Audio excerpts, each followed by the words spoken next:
Today I'm supposed to talk about the future of computing, which is obviously much too large a topic. So I'm going to focus a lot on what we think probably the most important shift we see coming is, which is a shift towards what we're calling cognitive computing, augmenting human capability. And I just want to point out that this is actually what we've been doing, of course, in computation and physical stuff with mechanics and electronics forever, trying to find ways to augment what humans can do, but be able to do it at a different scale, whether it was very simple things like this, or more complicated programmable systems, or even the high-performance computing systems that we use today. So really, we're just to the next level of what should we do to augment human capability. And to figure out what you're going to do there, we want to think about what is the challenge we deal with right now that humans aren't doing as well as they could. And what it really is dealing with data. And the amount of data out there. I'm sure you've all seen a chart like this, 40 zettabytes, which I believe is 21 zeros, if anyone wants to write it down.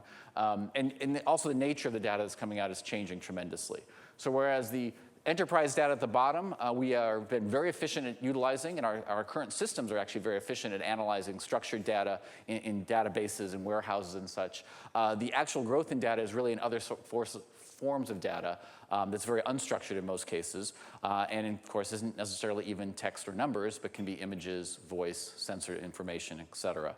So how, in fact, to actually deal with this type of data is the challenge, and where we see cognitive computing coming in to augment human capability. So what do we want it to be able to do? Well, we want it to be able to do exactly what humans can do, but do it at a scale we can't do it at. So multiple languages, conversing and spoken dialogue, interpreting different types of sensory perceptions. I mean, we have 5 senses, and we are very good at just integrating all of those seamlessly in our brain. Think about domain knowledge, taking domain knowledge from one place to another and actually applying it rather than just crunching the numbers, and deriving new insights ultimately. So the first step on this path for IBM anyway was, of course, the Watson system when it played Jeopardy and proved that at least in an area that we would have been probably surprised even a year before to say that computers could compete well, it was actually able to beat humans. And that is at doing question and answering on open form, general trivia, and with natural language. In fact, natural language that was set up as jokes and puns and riddles to actually trick even humans into what the question meant. So very challenging for a computer. And it did it through a number of technologies, of course, underneath. All different types of software technologies coming together to try and form this one function of questioning and answering. And over the past several years, then, we've been expanding that to say, well, how do we then take that kind of a platform, move it from just question and answering into all sorts of other capabilities? So what I'm showing here is that the current cluster of capabilities that the Watson system can handle through APIs on the cloud, and all the technologies underneath that go into actually building that. And I don't expect you to actually read any of it.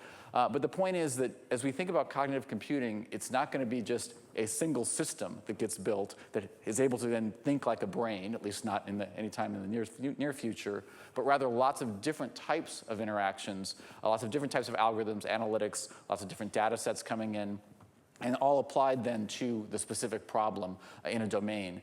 And because of that, going back to what Professor Berglund was talking about, we aren't necessarily going to be able to just go sell this system to you, although we're happy to do that if anybody wants one. But we are, in fact, going to be doing it on the cloud, and in fact, letting lots of other people come on to the system to use the APIs, program up their own startups, their own analytics around it, and build their own businesses, while we, of course, also build businesses in various domains. And I think that really is some of the transition we're going through right now, and the industry is going through, in terms of going away from just doing it yourself and more building ecosystems around it. And there's a lot of challenges, of course, from a business model point of view with that, but also from just a collaboration point of view.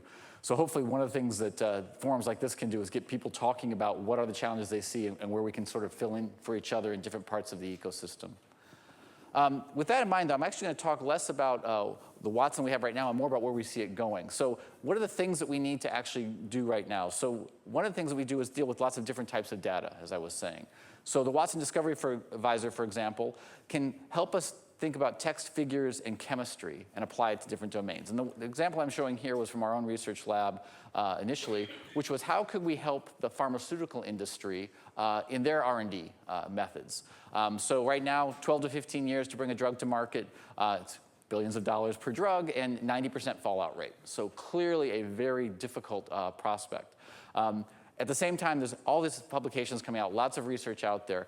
if you could have a system that could go through and read through all the patent applications, all of the published papers, all the abstracts, the way a human expert could, and find connections, you could hopefully accelerate this process. So what the Discovery Advisor can do is go through and do that to a certain extent. And what that meant, though, was now it can't just understand general questions like you do in Jeopardy, but rather it has to understand chemistry. It has to understand what a molecule is, for example. And it has to understand that for a given molecule, there's probably 50 to 100 different synonyms. And that's not an exaggeration, literally that number of different ways of saying the same molecule, generic names, product names, different chemical strings, et cetera. And there's no human being who actually knows all of those either, but a human expert reading a paper from context will be able to figure out that word is referring to the same molecule that this word in that paper is referring to. So the system has to be able to do that too, and it's actually pretty good at doing that now. And of course it has to understand then this molecule is similar to that molecule, which means understanding the chemistry, what makes a molecule similar versus dissimilar. And it's not just necessarily the number of atoms that are different, but of course the configuration of those atoms. So all of this is the kind of challenge then that we want the system to be able to do. The same thing a human would do when they read through their dozens of papers, but we want it to do it on 50 million papers.